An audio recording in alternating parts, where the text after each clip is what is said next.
కరుణాం కరుణాతరంగితాక్షీం ధృతపాశాంకుశపుష్పబాణచాపాం అణిమాదివిరామృతామయూకైః అహమిత్యేవ విభావయే భవాని. వాగర్థావివ సంపృక్తౌ వాగర్థ ప్రతిపత్తయే జగతః పితరౌ వందే పార్వతీ పరమేశ్వరౌ. ఇక్కడ ఆ పార్వతీ పరమేశ్వరుడిని వాగర్థావివ సంపృక్తౌ అంటే వాక్కు మనం మాట్లాడేటప్పుడు వాక్కు అంటున్నాం. దానికి ఒక అర్థం ఉంది. ఏదైతే మాట్లాడతామో ఆ అర్థాన్ని కలిపి ఒకేసారి వాగర్థావివ సంపృక్తౌ కలిసి మనం ఏ విధంగా అయితే తీసుకుంటున్నామో అదే విధంగా ఈ అర్ధనారీశ్వర తత్వము, పార్వతీ పరమేశ్వర తత్వము మన లోపల ఉంది. లలితా సహస్రనామాలు అంటే రహస్య అద్వైత నామాలు.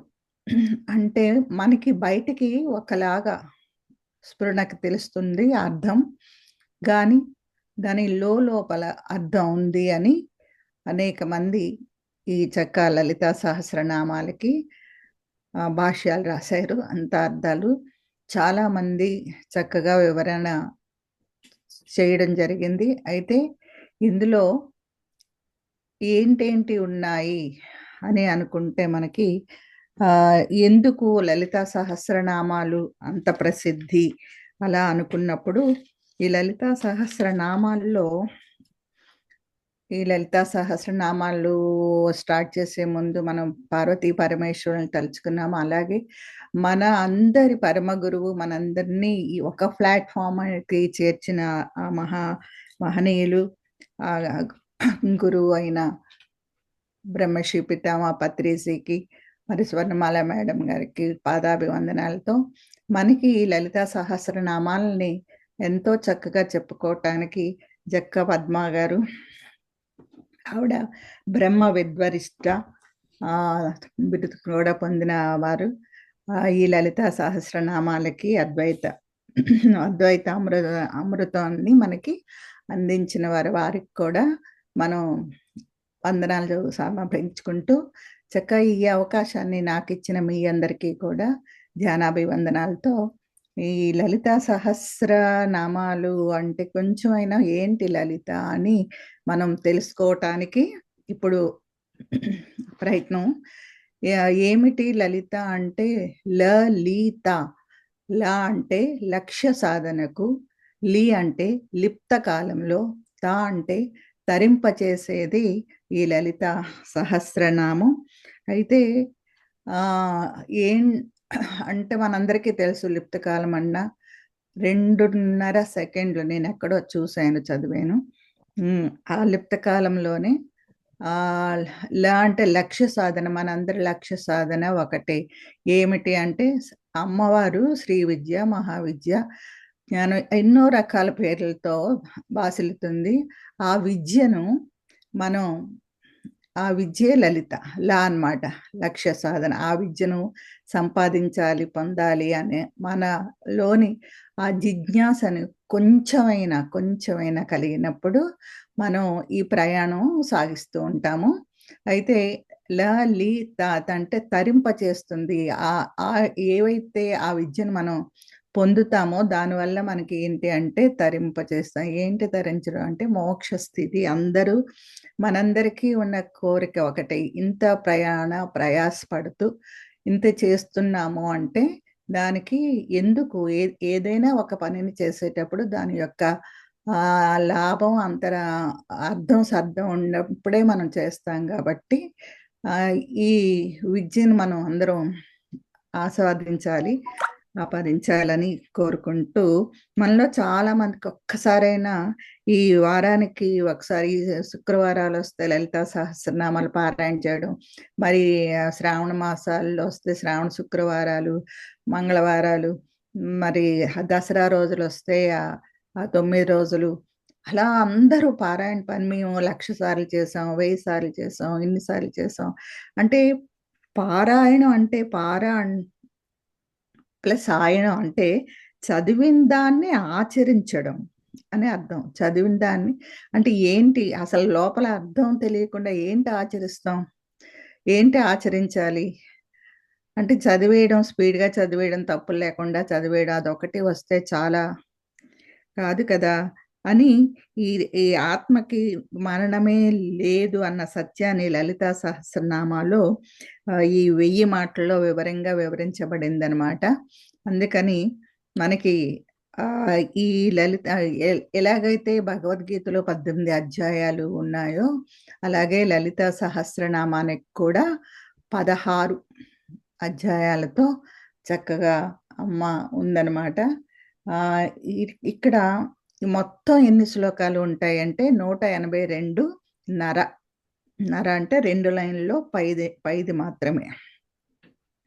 అట్లాగా మనకి ఈ 182:30 మరి 182:30 శ్లోకాలు కదా!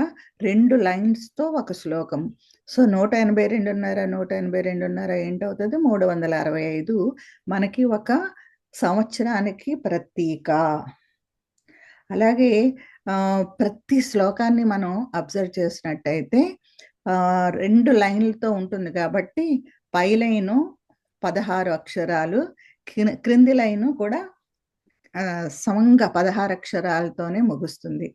అలాగా ఒక శ్లోకం, 2 శ్లోకాలు కాదు. మొత్తం ఈ 180 2:30 శ్లోకాలు కూడా 16 అక్షరాలతోనే ఉంటుంది. ఈ 16 అక్షరాలు ఉంటాదికి ఇక్కడ 16 అధ్యాయాలు కనుక అందుకు అమ్మవారిని షోడసి అని అంటారు.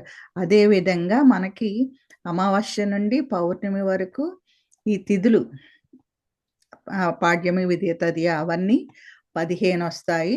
అమావాస్యతో 16 లేదంటే పౌర్ణమితో 16 అలాగా మళ్ళీ పౌర్ణమి నుండి అమావాస్యకి మళ్ళీ 16 బ్యాక్‌కి. అలాగా ఇలాగా ఈ 16 కూడా సంకేతం అనమాట. అమావాస్య నుండి పౌర్ణమికి, పౌర్ణమి నుండి అమావాస్య. అంటే చంద్ర కళలు. ఆ కళలు అమావాస్య నుండి పౌర్ణమి దాకా వృద్ధి చెందుతూ ఉంటాయి.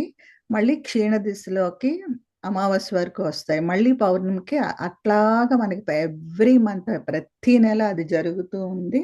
అందుకు ఈ 16 కళలతో బాసిల్లుతుంది కాబట్టి అమ్మని షోడసి అని అని అంటారు. అలాగే మనకి పై పళ్ళ వరుస 16 కింద పళ్ళ వరుస కూడా 16 అంటే ఈ ఈ మన బాడీకి సంకేతంగానే లలితా సహస్రనామాల్లో అంతా ఉందనమాట.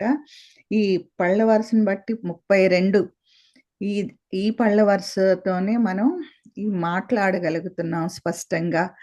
ఆహ్, తినగలుగుతున్నాం. ఎన్నో చేయగలుగుతున్నాం. అయితే ఈ 32 కూడా ఈ 16 అన్నది కూడా దీనికి సంకేతము. అట్లానే మన లోపల 32 నాళ్ళు కాదు. ఈ జంక్షన్స్ అన్ని కూడా ఉంటాయంట. 72,000 నాడులున్నాయి. 32 జంక్షన్‌లు కూడా లోపల అంటే బ్రహ్మగ్రంథి, విష్ణుగ్రంథి, రుద్రగ్రంథి అని మనకి 38, 39, 40 శ్లోకాల్లో చెప్పుకుంటాం. అది ఆ గ్రంథులు ఎన్నున్నాయి మన లోపల అంటే 32. ఇది కూడా అమ్మవారికి ఒక సంకేతం. అలా అదే విధంగా ఈ లలితా సహస్రనామాలు మొత్తం అక్షరాలు మనకి మనకి గ్రామరు తెలిసిన వాళ్ళకి తెలుస్తది. 56 అక్షరాలు అని చెప్తాం. అయితే ఇక్కడ సంస్కృతంలో ఉంది. ఇక్కడ కొన్ని అలులు అలా కొన్ని ఏవో ఉండవు. అయితే మొత్తం ఏంటంటే 50 అక్షరాలు. ఇక్కడ 50 అక్షరాల్లో 16 అచ్చులు. అంటే ఈ, ఉ, అరు అలాంటివి. అమ్మహ వరకు 16 అచ్చులు. తర్వాత 32 హల్లులు. క, ఖ, గ, ఘ, ఞ, చ, ఛ, జ, జ, ణ, ట, ట, ట అవి 32. 16, 32 ఏంటవుతుంది? 48. 48ను హ, హ అంటే ఇలా గాలితో చెప్పే అక్షరం ఒకటుంటుంది మనకి. హరి, హర్షము, హ, హ. అది ఒకటి 49. తర్వాత ద్వితాక్షరం ఉంటుంది. క ప్లస్ క్ష కింద, అంటే రిక్ష, లక్ష, బక్షి. ఇలా ఈ పదాలకి వాడే క్ష అనే అక్షరం ఒకటి, అది ఒకటి ఉంటుంది. మొత్తం 50 అక్షరాలు. 50 అక్షరాల్లో మనం పైన చెప్పుకున్న 32కి కూడా ఇక్కడ ప్రాధాన్యత ఇచ్చారనమాట. అంటే మహాత్ములు ఎంత గొప్పగా అరేంజ్ చేశారో చూడండి. ఈ 50 అక్షరాల్లో ఈ 32 అక్షరాలతోనే మొత్తం ఈ 1000 నామాలు ఉన్నాయి. అది ఆ అయితే ఇన్ని, ఆ అయితే ఇన్ని, అలాగా ప్రతి అక్షరానికి ఎన్నెన్నో. నేను టీవీలో ఈ ప్రవచనాలు చెప్తారు కదా, గరికపాటి గారు, లేకపోతే షణ్ముఖ ఎక్కడో విన్నాను. విన్నప్పుడు వెంటనే తీసి నోట్ చేసుకున్నాం అనమాట.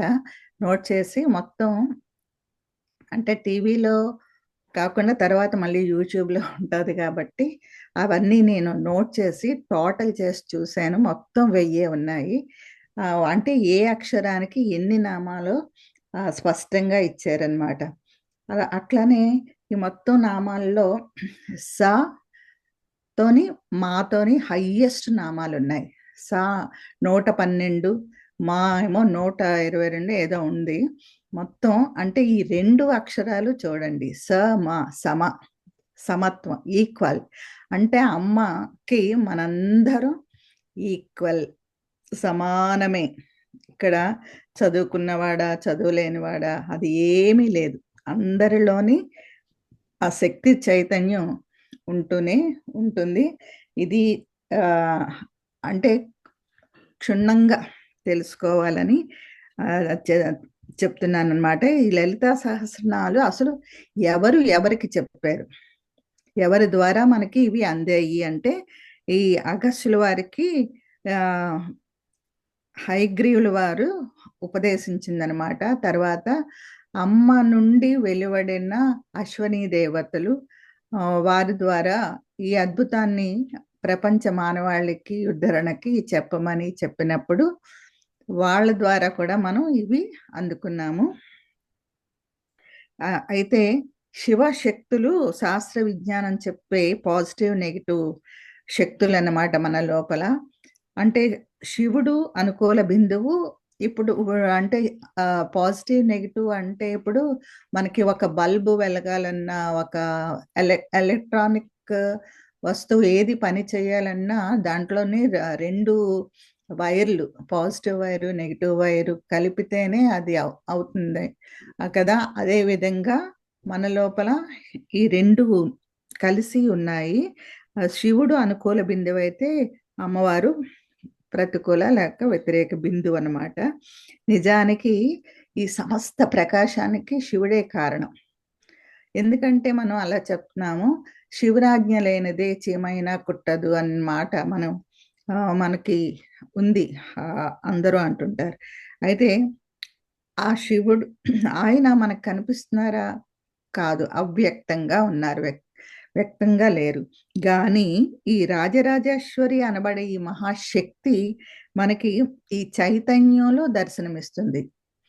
మనం మాట్లాడుతున్నాం అంటే నాకు నోరున్నంత మాత్రాన మాట వచ్చేయాలి అని ఏమి లేదు. అక్కడ శక్తి ఉంటేనే మాట్లాడతాను. కన్ను ఉన్నంత మాత్రాన చూపు ఉంటుందని లేదు. అక్కడ శక్తి ఉంటేనే ఆ చూపు అవుతుంది. అలాగా వినికిడి, చెవి ఉన్నంత మాత్రాన వినికిడి ఉండదు. కానీ ఆ శక్తి అక్కడ ఉంటేనే మనం వినగలుగుతున్నాము. ఇలాగా మనకి ప్రతి అవయవానికి, ప్రతి లోపల, మరి మనం క్లాసులు చెప్తున్నప్పుడు చెప్తుంటాం, లోపల శివుడు ఉంటేనే లోపల ఏదైతే ఆ చైతన్యం పనిచేస్తుందో అప్పుడే మనం శివం. ఆ చైతన్యం ఎప్పుడైతే బయటికి వెళ్ళిపోతుందో అప్పుడు మనం శవంగా మారిపోతున్నాం. కొన్ని గంటలు మాత్రమే ఉంచుతున్నారు అంతే. ఇక్కడ మన స్థితి అంతే. అలాగా మనం ఈ చైతన్యం శక్తి మన లోపల ఆ పార్వతీ పరమేశ్వరుల కలయిక, అంటే అర్ధనారీశ్వర తత్వంతో మన అందరిలోనే, ప్రతి మానవుడు, ప్రతి జంతుజాలము, వృక్ష అన్నిటిలోని ఉండి ఈ సృష్టిని నడిపిస్తూ ఉన్నారు అని చక్కగా చెప్పాలి. అయితే ఈ కనపడని ఈ రాజరాజేశ్వరి అనబడే ఈ మహాశక్తి చైతన్యంలో దర్శనమిస్తుంది. సృష్టిలోని ఈ భౌతిక శరీరం కంటే ఇంద్రియాలు, ఇంద్రియాల కంటే ప్రాణశక్తి, ప్రాణశక్తి కన్నా మనసు, మనసు కంటే బుద్ధి, బుద్ధి కంటే ఆత్మ, ఇవన్నీ సూక్ష్మాతి సూక్ష్మాలన్నమాట. మనకి స్థూల శరీరమే మనం చూస్తూ ఉంటాం. ఈ స్థూల ప్రపంచం, ఈ బాహ్యమైన ఈ కళ్ళతో ఇవన్నీ చూస్తూ ఉంటాం గానీ, మనకి తెలియని సూక్ష్మము అందుకే పెద్దలు అంటారు, ఈ సూక్ష్మంలోనే మోక్షం. సూక్ష్మంలోనే మోక్షం ఉంది. ఆ సూక్ష్మానికి మనం వెళ్ళగలిగితే అని. అట్లాగే అణువులు, పరమాణువులు, న్యూక్లియస్ అంటే ఎన్నో మనం అంటే ఈ భూతద్దంలో పెట్టి అంటే మైక్రోస్కోప్‌లో పెడితేనే గాని చూడలేనివి, మనకి కంటికి కనబడనివి ఎన్నో ఉన్నాయి. అయితే వీటన్నిటికి ఆధారభూతమైనది ఏంటంటే మూల ప్రకృతి. అది ఇంకా సూక్ష్మంగా ఉందన్నమాట. ఇలాగ మనం ఈ అన్నిటిని క్రోడీకరించుకుంటే ఆ యొక్క స్థూల అమ్మవారి తత్వాన్ని మనం తెలుసుకోగలుగుతుంటాం. అదే ఫస్టు శ్రీమాత, శ్రీ మహారాజ్ఞి, శ్రీమత్ సింహాసనేశ్వరి అని కూడా ఉంది. అంటే మనం ఇంతకుముందు చెప్పుకున్న అంటే అధ్యాయాల గురించి అనుకున్నాము. 16 అధ్యాయాలు ఎవరో అడిగారు, ఇవి రాసుకుంటామండి అని. దయచేసి ఒకవేళ ఉంటే నేను చెప్తున్నాను. ఫస్ట్‌ది అధ్యాయం సృష్టి స్వరూపిణి. రాసుకుంటే రాసుకోవచ్చు. అది శ్లోకాలు ఏంటంటే 1 నుండి 3 సృష్టి స్వరూపిణి.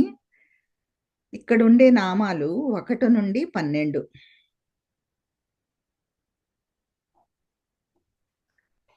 సృష్టి స్వరూపిణి. 2 సౌందర్య స్వరూపిణి. ఇక్కడుండే శ్లోకాలు ఏంటంటే 4 నుండి 24. ఇక్కడుండే నామాలు ఏంటంటే, అంటే ఈ శ్లోకాల్లో మనకి నామాలుగా తీసుకోవలసినవి 13 నుండి 65. చైతన్య స్వరూపిణి 3 ఏంటంటే చైతన్య స్వరూపిణి 25 నుండి 33. అలాగే నామాలైతే 66 నుండి 83. తర్వాతది మంత్రస్వరూపిణి 34 నుండి 36. ఇక్కడ నామాలు 84 నుండి 91. కుండలిని స్వరూపిణి 5. కుండలిని స్వరూపిణి అంటే 37 నుండి 43 శ్లోకాలు. అది అక్కడ నామాలు ఏంటంటే 92 నుండి 133. 6వది జ్ఞాన స్వరూపిణి 44 నుండి 50 శ్లోకాలు. 134 నుండి 192 నామాలు. శక్తి స్వరూపిణి 7 అన్నమాట. ఇక్కడ శ్లోకాలు 51 నుండి 57. 193 నుండి 234 నామాలు అవుతాయి. తర్వాత బీజ స్వరూపిణి 58 నుండి 72 నామాలు. శ్లోకాలు 235 నుండి 320 నామాలు జరుగుతాయి. అక్కడ నామాలు ఉంటాయి. వాటిల్లో కళాస్వరూపిణి తర్వాత 9 కళాస్వరూపిణి 73 నుండి 80. 321 నామం నుండి 365 నామాలు ఇక్కడ జరుగుతాయి. తర్వాత తత్వస్వరూపిణి 81 నుండి 96 శ్లోకాలు. 96వ శ్లోకం వరకు. ఇక్కడ 366 నుండి 467 నామాలు ఉంటాయన్నమాట. చక్ర స్వరూపిణి తర్వాత 11వది చక్రస్వరూపిణి. 97 శ్లోకాలు, 468 నుండి 474 నామాలు. పిండోత్పత్తి స్వరూపిణి. ఇవి 98 శ్లోకం నుండి 110 శ్లోకాలు, 475 నుండి 541 నామాలు వస్తాయన్నమాట. తర్వాతది ప్రజ్ఞాన స్వరూపిణి. 111 నుండి 129 శ్లోకాలు, 542 నుండి 657 వరకు నామాలు జరుగుతాయి. తర్వాతది జీవ బ్రహ్మైక స్వరూపిణి. 130 శ్లోకం నుండి 150 శ్లోకం వరకు, 658 నామం నుండి 790 నామం వరకు. బ్రహ్మానంద స్వరూపిణి. ఇక్కడ 151 శ్లోకం నుండి 160 శ్లోకం వరకు, 791 నుండి 861. లాస్ట్గా 16 శ్రీ శివ సఖ్యైక స్వరూపిణి. శ్రీ శివ సఖ్యైక స్వరూపిణి. ఇక్కడ 161 శ్లోకాల నుండి 183. 83 అంటే మనం 182.5 చెప్తున్నాం కదా, అది అక్కడ 862 నుండి 1000 నామాలు. ఇదండి లలితా స్వరూపిణి. మనం ఇప్పుడు ఫస్ట్ శ్లోకం. శ్రీమాత శ్రీ మహారాజ్ఞి శ్రీమత్ సింహాసనేశ్వరి చిదగ్నిగుండ సంభూత దేవకార్య సముజ్యత. శ్రీమాత సకల సిరులు కలది, అంటే మంగళకరమైనది, శుభప్రదమైనది. శ్రీ మహారాజ్ఞి మహత్తుతో కూడిన రాజాధికారిణి. శ్రీమత్ సింహాసనేశ్వరి, శ్రీ ప్లస్ మత్ ప్లస్ సింహాసన ప్లస్ ఈశ్వరి, శ్రీమత్ సింహాసనేశ్వరి. ఇక్కడ సింహాసనము అధిష్ఠినది. ఇక్కడ సకల లోక పరిపాలనకి సింహాసనాన్ని అధిష్ఠించినది. చిదగ్నికుండ సంభూత అంటే జ్ఞాన అగ్నికుండం నుండి ఆవిర్భవించింది. చిత్ ప్లస్ అగ్ని ప్లస్ కుండ సంభూత. దేవకార్య సముజ్యత, దేవకార్యాన్ని సాధించుటకు ఉద్యమించింది. అమ్మా, సమస్త జీవులకు తల్లివైన నీవు ఈ బ్రహ్మాండమునకు రాణిగా వెలుగొందుతూ బంగారు సింహాసనం మీద ఆసీనురాలువై ఉన్నావు. సింహాసనం వాహనముగా అధిరోహించి జ్ఞాన అగ్నిగుండం నుండి ఆవిర్భవించిన నీవు దేవకార్యాలను సులభంగా చేయు మాతావు అని ఈ నామానికి అర్థం. సమస్త సృష్టికి ఇక్కడ అద్వైతం ఏంటంటే, సమస్త సృష్టికి మూలమైనది శక్తి. శక్తికి అధిష్టాన దేవత జగదాంబిక, నిర్గుణం, సూక్ష్మ రూపం, శుద్ధ చైతన్య స్వరూపం జగన్మాత మూలతత్వం. ఆ మూలతత్వాన్ని ఆది పరాశక్తిగా, మూలశక్తిగా, మూల ప్రకృతిగా ఆరాధిస్తారు.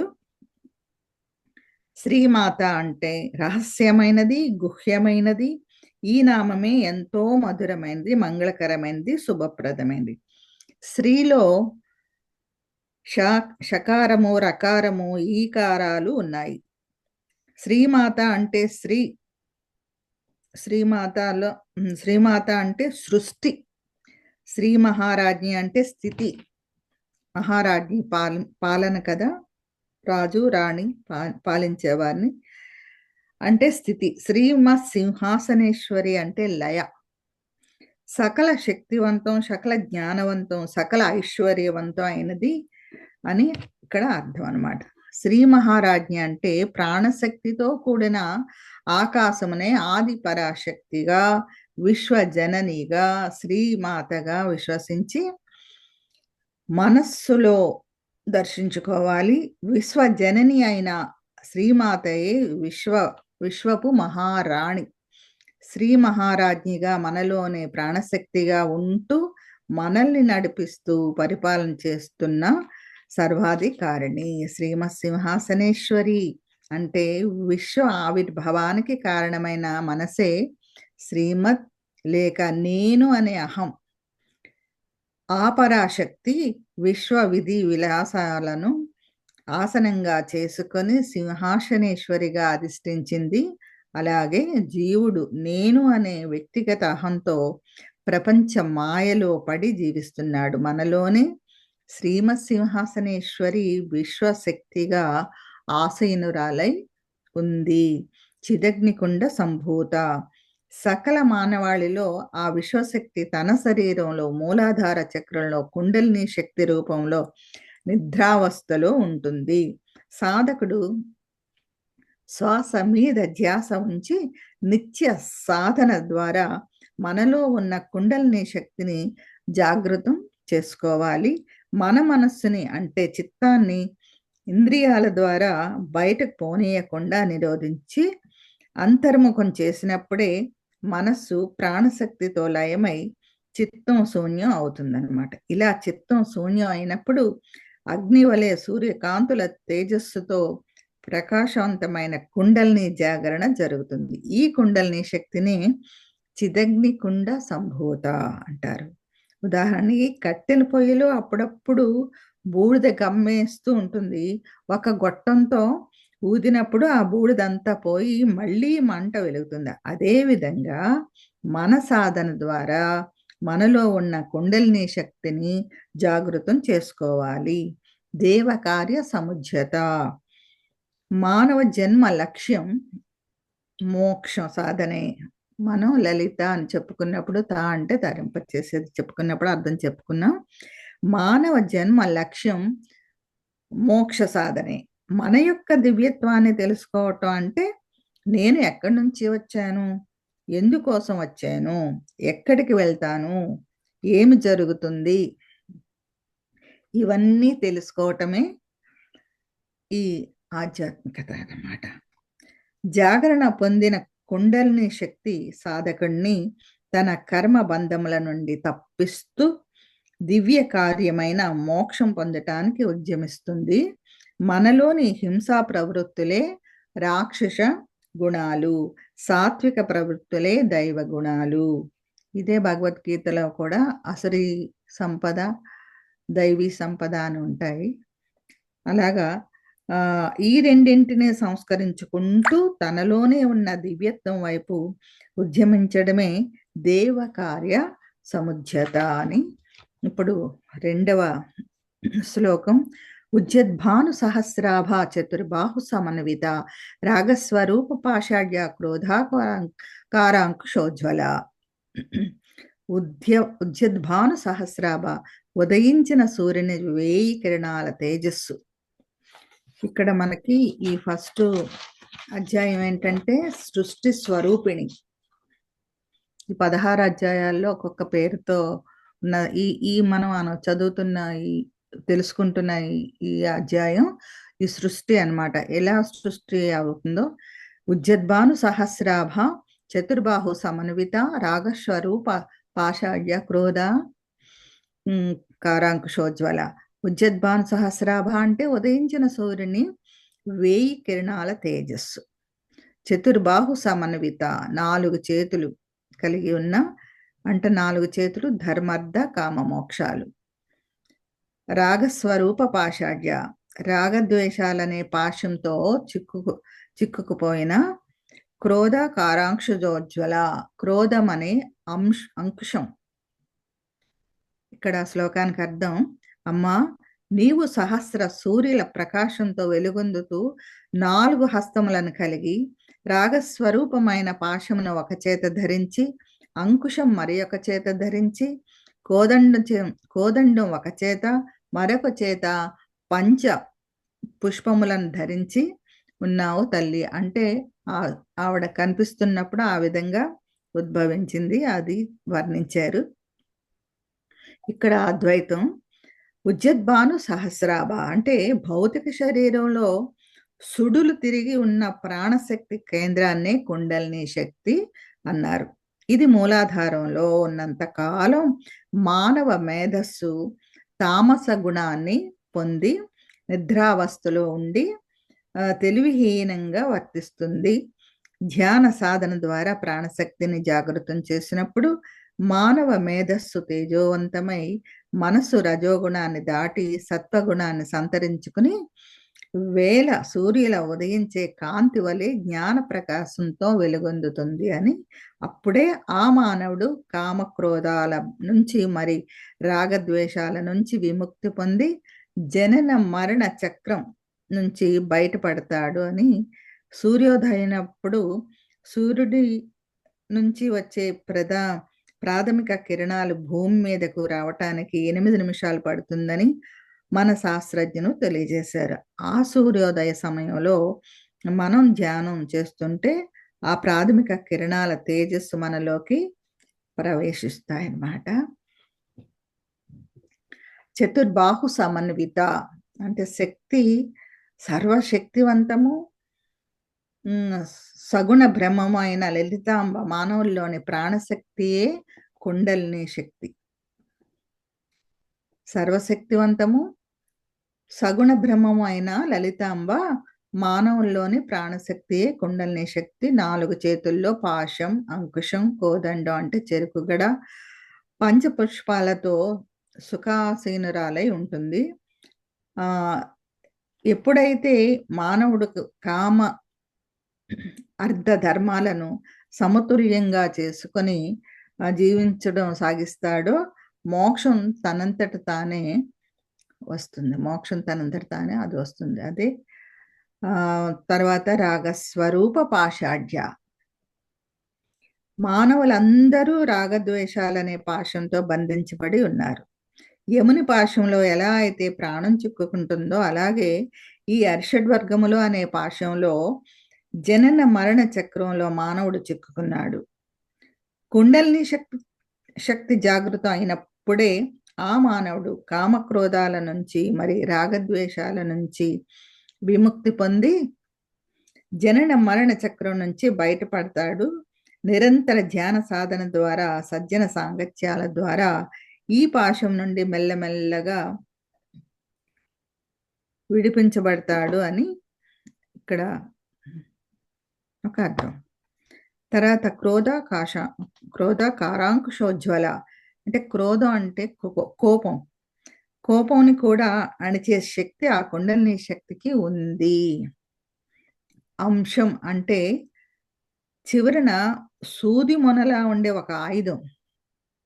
కోపాన్ని అదుపు చేయాలి అంటే మనల్ని మనం గమనించుకుంటూ శరీర ప్రకంపనల ద్వారా మనసు ఉద్వేగం అవుతుంది కాబట్టి మనల్ని గమనించుకుంటూ మనల్ని మనం నివారించుకుంటూ ఒక్క నిమిషం మౌనంగా ఉంటూ నిరంతర ధ్యాన సాధన అంటే కోపం ఎక్కువగా వచ్చినప్పుడు ఒక్కసారి మౌనం కళ్ళు మూసుకుని ఉంటే అది నెమ్మదిగా నిరంతర సాధన చేసుకుంటే ఆ క్రోధాన్ని అణుచుకోవచ్చు.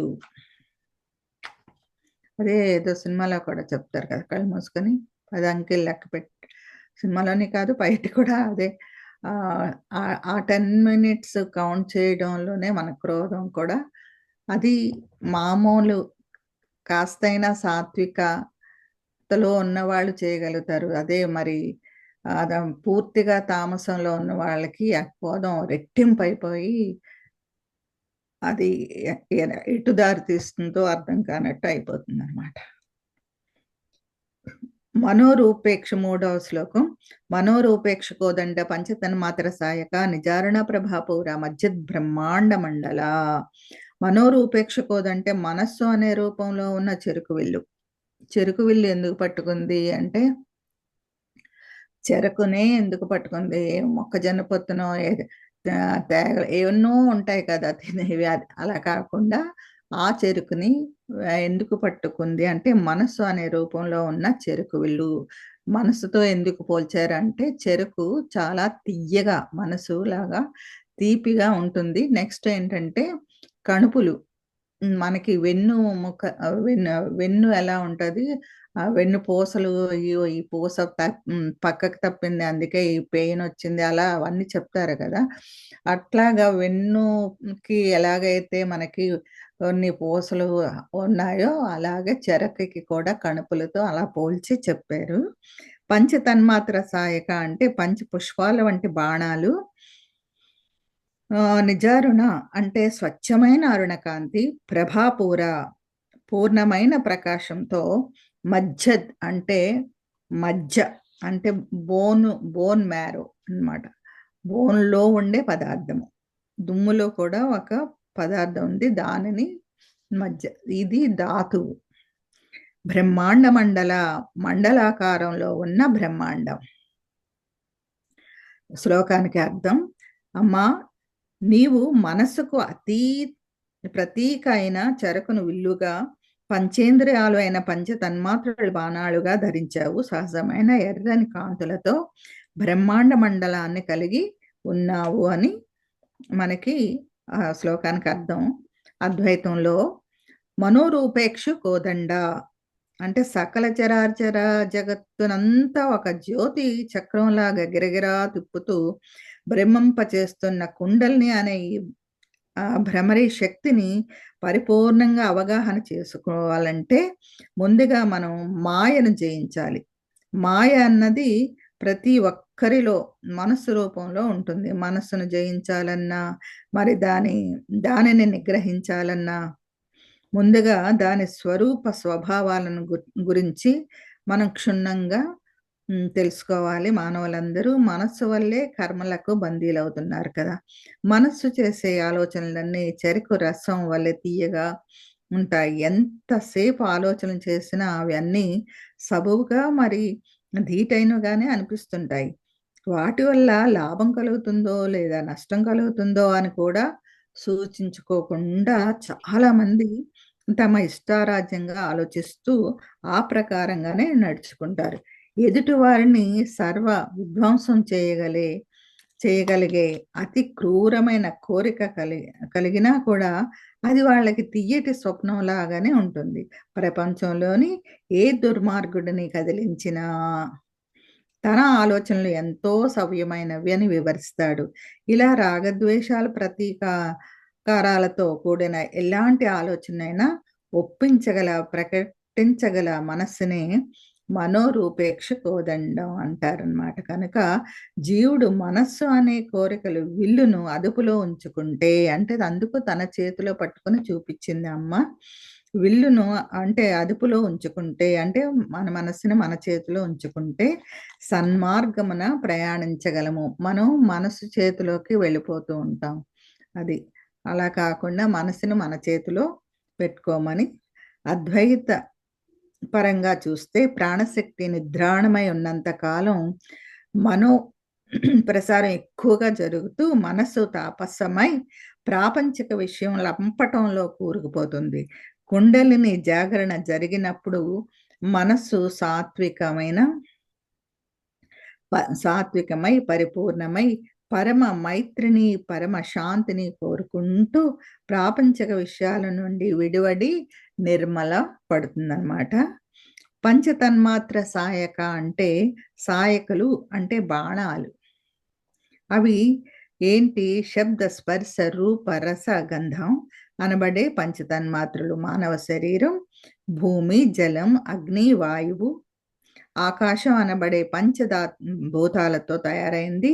అది పంచేంద్రియాలైన కళ్ళు, నాసిక, చెవులు, చర్మం, నాలుకలతో మరి పంచతన్మాత్రలతో సమన్వయం చెందుతూ తన విద్యుత్ ధర్మాలను నిర్వర్తిస్తూ ఉంటుందన్నమాట.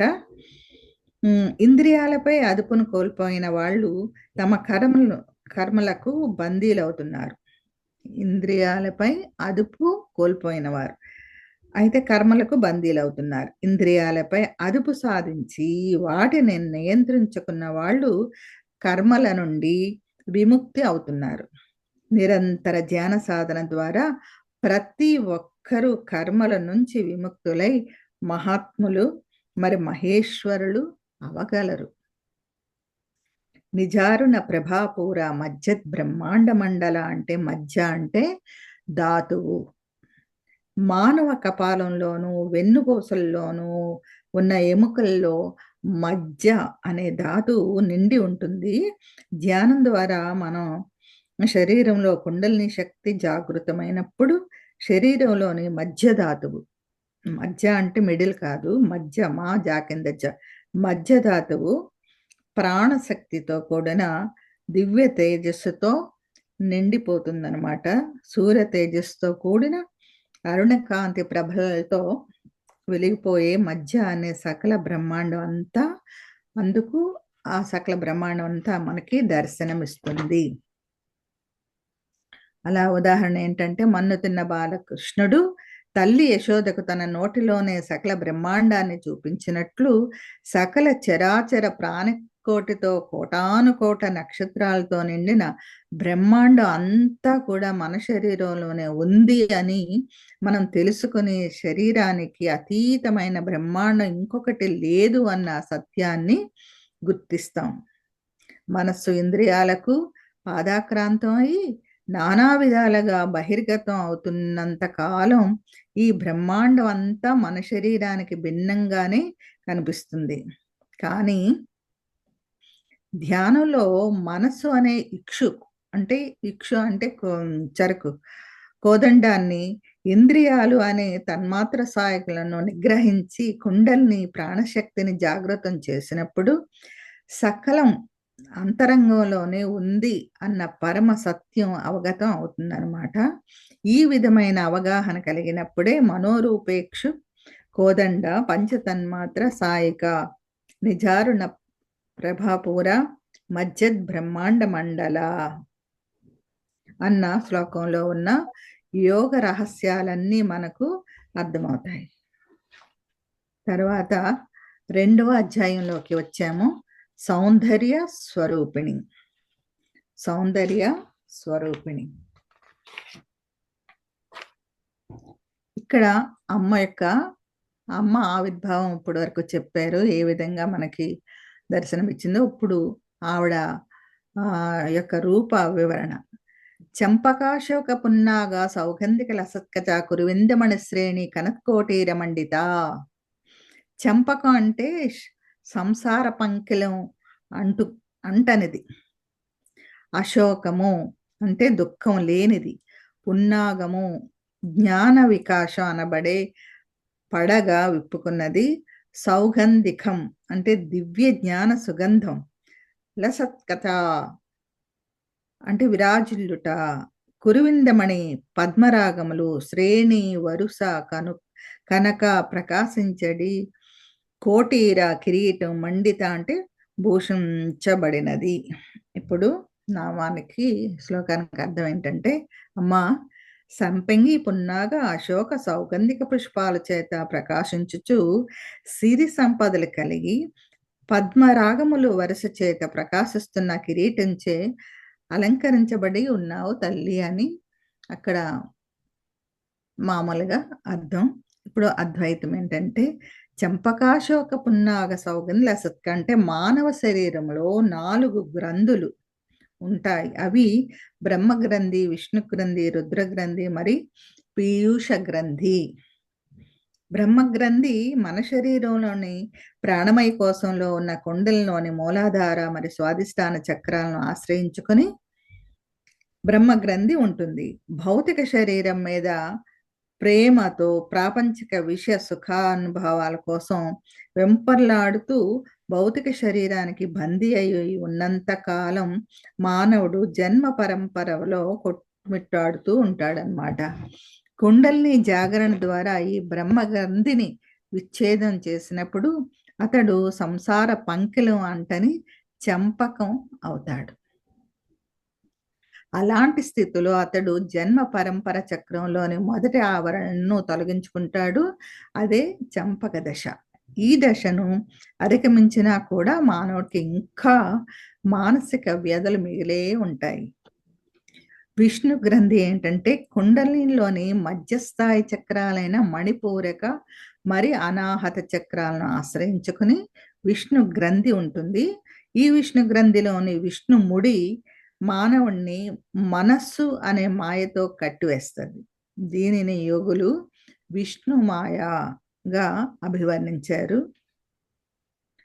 ధ్యాన సాధన ద్వారా మూలాధార మరియు స్వాధిష్టాన చక్రాలను అధిగమించి బ్రహ్మ గ్రంథి విచ్ఛేదనం చేసి సంసారం పట్ల వైరాగ్యం పొందినప్పటికీ మానవుడు సశరీరుడై ఉండటం వల్ల విష్ణు గ్రంథిలో చిక్కుకుపోయి, అంటే ఈ మాయలో ఆకలి దప్పులు సుఖదుఖాలు స్థాయిలోనే ఉన్నాడు. కుండలిని జాగరణ ద్వారా విష్ణు గ్రంథిని విచ్ఛేదనం చేసి ఆ విష్ణు మాయను, అంటే మనస్సును అధిగమించినప్పుడు ఆకలి దప్పులు సుఖదుఖాలు అనే సకల శోకాల నుంచి విముక్తి పొంది అశోక స్థితి చెందుతాడు.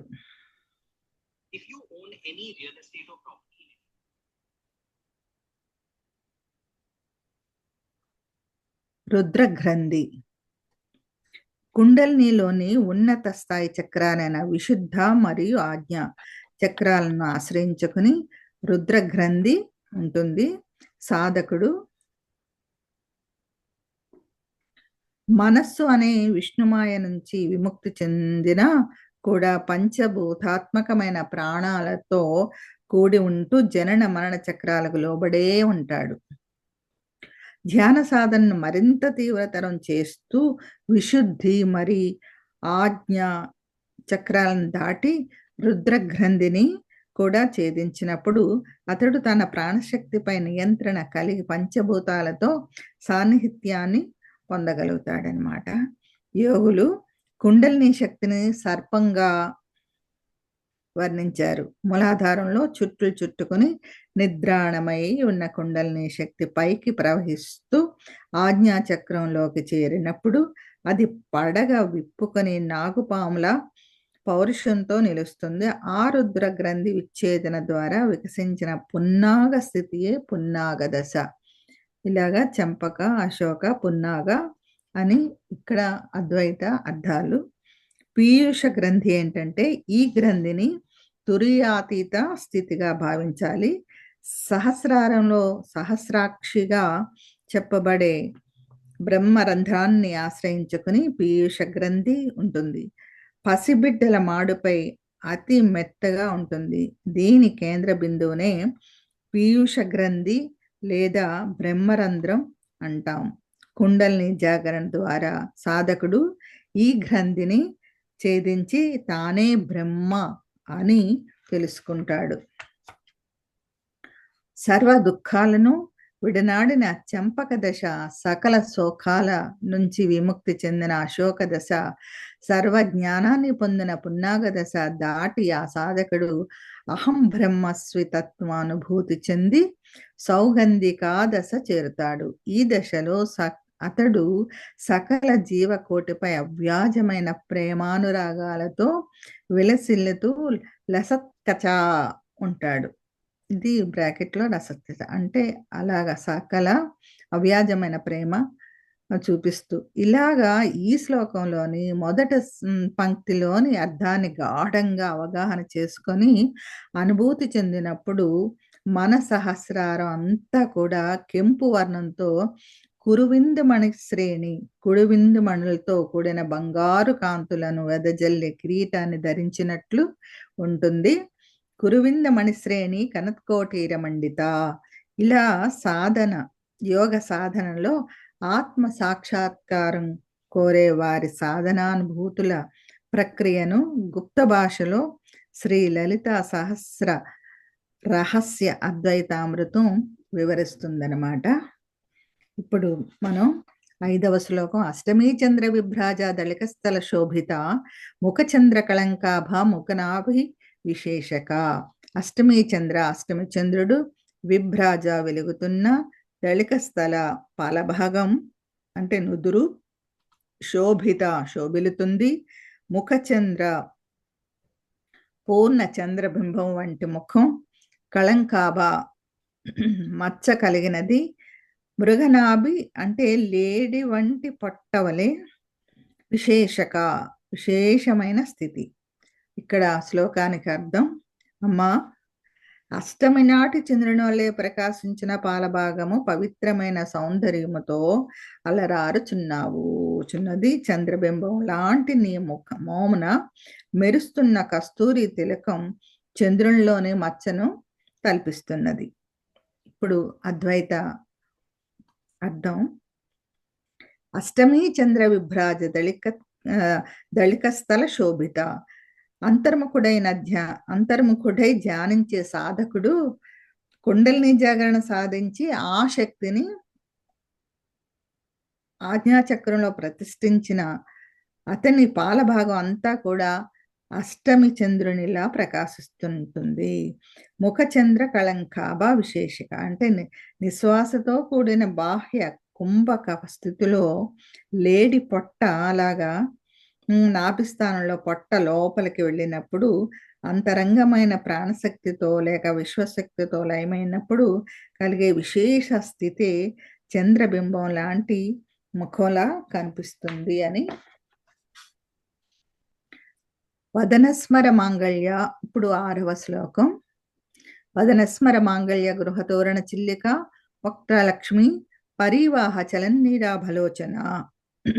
వదన అంటే ముఖం, స్మర అంటే స్మరించుట లేక ధ్యానించుట, మాంగళ్య శుభం, గృహతో అంటే కుటుంబానికి సంబంధించిన రణ గొడవలు లేదా అభిప్రాయాలు, చిల్లిక ఛిద్రం చేయు లేదా తొలగించు, వక్త్ర అంటే భావముల గల ముఖం, లక్ష్మి ప్రాపంచిక సుఖాలు, పరివాహ వాహనము, చలన్ నడుచుకుని, మీన మృత్యువు లేక చేప, అవలోచన తీక్షణమైన నేత్రములు. ఇక్కడ శ్లోకానికి అర్థం. అమ్మా, అత్యంత సుందరమైన నీ కనుబొమలు సౌందర్యము జ్ఞానమునకు దారి చూపే మంగళ తోరణాలను తలపించున్నవి. నీ నయనములు సరోవరంలో కదలాడే మీనాలులాగా తలపిస్తున్నాయి అని. ఇక్కడ అద్వైత అర్థం ఏంటంటే, వదనస్మర మాంగళ్య గృహతోరణ చిల్లిక. కుండలిని జాగరణ ద్వారా దృష్టి భ్రూమధ్యంలో స్థితమైనప్పుడు మనస్సు స్థిరత్వాన్ని పొంది ఐశ్వర్యవంతమైన కాంతి సాధకుడి ముఖంలో ప్రకాశిస్తూ ఉంటుంది. ఆ కాంతి విశ్వమయ ప్రాణశక్తి. ఆ ప్రాణశక్తితో నిండిన సాధకుడు మేనముల వంటి తన జ్ఞాన నేత్రాలతో కూడి ఆధ్యాత్మిక ప్రవాహంలో ఓలలాడుతూ ఉంటాడు. ఆ స్థితిలో యోగ సాధకులకు నీ ముఖాన్ని పరమ ప్రశాంతంగా సౌభాగ్యవంతంగా ఉంచుకొని నీ ముఖాన్ని నీవే స్మరించుకో అని వదనస్మర మాంగళ్యాన్ని ఆ నామానికి అర్థం. నీ కనుబొమ్మలను మాంగళ్య తోరణాలుగా భావించి వాటి కేంద్ర స్థానమైన భ్రూమధ్య స్థానంలో మనస్సు నిలిపి అక్కడ నిన్ను నీవు సౌభాగ్యవంతునిగా స్మరించుకో. అప్పుడు నీ కుటుంబంలో సామాజిక జీవనంలో ఉన్న చిక్కులన్నీ తొలగిపోతాయి. గృహతోరణ చిల్లిక అనే నామం నువ్వు చెక్కు చెదరని చిరునవ్వుతో కూడిన మాంగళ్యప్రదమైన ముఖంతో ఉండేందుకు ప్రయత్నించాలి అని చెప్పబడుతుందన్నమాట. వక్త్రలక్ష్మీ పరివాహ చలన్నీరాభలోచన అంటే శాశ్వత ఐశ్వర్యం, అంటే ఆధ్యాత్మిక జ్ఞాన సంపద. మనం వచ్చేటప్పుడు ఒంటరిగా వచ్చాం, పోయేటప్పుడు ఒంటరిగా పోతాం. కానీ మనతో పాటు తోడుగా వచ్చేది కేవలం మన జ్ఞాన సంపద మాత్రమే. మళ్ళీ మనం మరుజన్మలు తీసుకునేటప్పుడు క్రిందటి జన్మలో సంపాదించిన జ్ఞానంతో మొదలు పెడతాం. అందుకే సాధకుడు ఐశ్వర్యవంతమైన ముఖంతో అంతర్ముఖ ధ్యాన సాధన చేసినప్పుడు ఆజ్ఞాచక్రంలో ఈ శక్తి స్థిరమైనప్పుడు ముఖం అంతా కాంతివంతం అవుతుంది. ఈ స్థితిలో చేప కళ్ళు వంటి అంటే నీలాభలోచన అంటే చేప కళ్ళు జ్ఞాన నేత్రాల ప్రపంచ మాయను ఛేదించి వాస్తవాన్ని దర్శించగలడు. సముద్రంలో చేపలు ఎంత ఆహ్లాదకరంగా తిరుగుతూ ఉంటాయో అదే విధంగా ఇంతటి కాంతిలో మన కళ్ళు కూడా చక్కగా ప్రకాశవంతంగా ఉంటాయని. వాస్తవ స్థితి అర్థమైనప్పుడు క్రమక్రమంగా జనన మరణ చక్రం నుంచి విడివడి పునరావృత రహితమైన పరమపదం అంటే భూమి మీద తిరిగి రావలసిన అవసరం లేని పరమాత్మ సన్నిధి అయిన మోక్ష స్థితిని పొందుతాడు.